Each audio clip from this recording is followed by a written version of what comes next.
Did you know? There once was a young African girl who was stolen from her home, sold into slavery, and yet rose to become one of the greatest poets of early America, admired by presidents and scholars alike. Welcome to Black History Stories 13, where we bring hidden Black history to life, one powerful story at a time. If you love learning about our history, don't forget to like, share, and subscribe, and turn on the notification bell so you never miss another inspiring story. The remarkable story of Phillis Wheatley, the girl who outsmarted a nation. Phillis Wheatley's story begins around 1753 in West Africa, most likely in modern-day Senegal or Gambia. At just 7 years old, she was kidnapped, forced onto a slave ship, and brought across the Atlantic Ocean to Boston, Massachusetts. She was purchased by John and Susanna Wheatley, a wealthy family who named her Phillis after the ship that carried her, the Phillis. Now, here's where her story becomes almost unbelievable. Most enslaved people were forbidden to learn to read or write, but the Wheatleys noticed something extraordinary about the young girl, her curiosity and her incredible mind.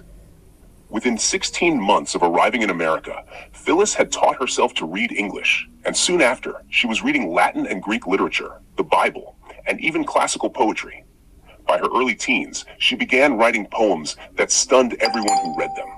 Her words carried power, wisdom, and grace beyond her years. Her poetry spoke of freedom, morality, and humanity, ideas that made many white Americans deeply uncomfortable, especially coming from an enslaved Black girl. In 1773, at just 20 years old, Phillis Wheatley published a book titled Poems on Various Subjects, Religious and Moral.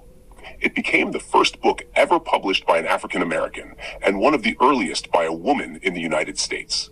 To get it published, she had to prove she actually wrote it, because many white people refused to believe a Black woman could write poetry that beautiful.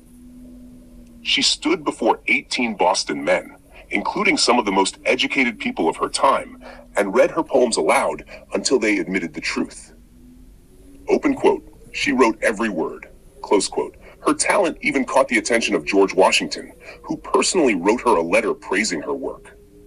Her fame spread to England, and she became celebrated among abolitionists and scholars who saw her as living proof of Black brilliance and humanity. But Phillis Wheatley's life wasn't easy. Even after gaining her freedom, she faced poverty and racism in a society that still refused to see her full worth. Yet, her words never died.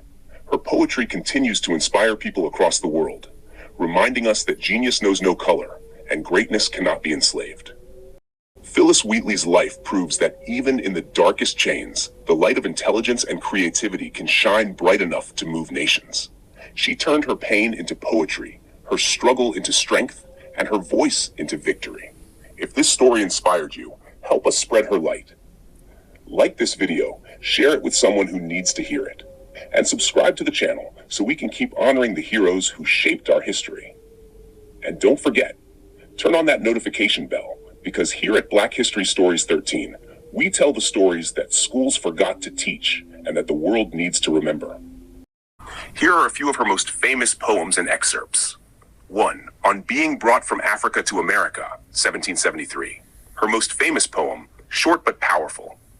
Open quote, "'Twas mercy brought me from my pagan land, taught my benighted soul to understand that there's a God, that there's a Savior too. Once I redemption neither sought nor knew. Some view our sable race with scornful eye. Their color is a diabolic dye. Remember, Christians, Negroes, black as Cain, may be refined and join the angelic train." Close quote. This poem shows her gratitude for learning about Christianity, but it also boldly reminds white Christians of Black people's equality before God. To the Right Honorable William, Earl of Dartmouth, 1773.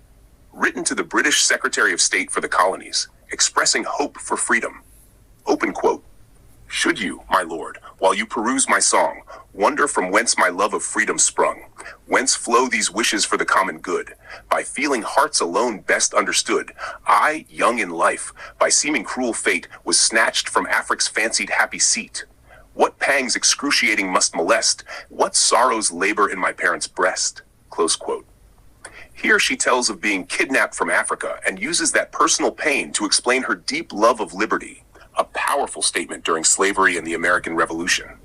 3. To His Excellency General Washington, 1775, a tribute to George Washington that earned her praise and an invitation to meet him.